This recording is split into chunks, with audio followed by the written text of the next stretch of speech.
morning, everyone. We're going to do a quick little instructional video on how we do our raw meat mixture.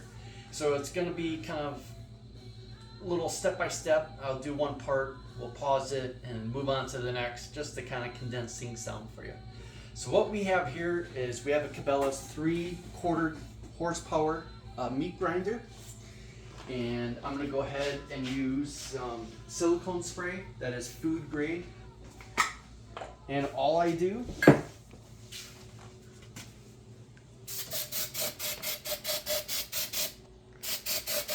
spray everything down.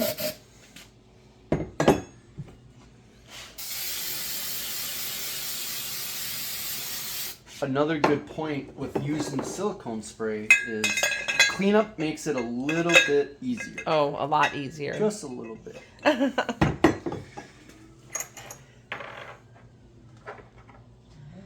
All the pieces to the grinder. He's putting it together now. That's the star. It has to go in. It's tricky. Sometimes. For people who don't know what they're doing, like me. Or me. I'm in that boat too.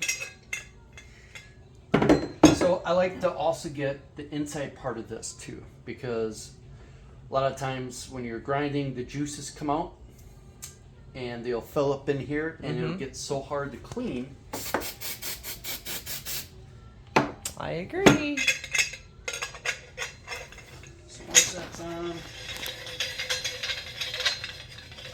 that's the part that grinds all the meat together.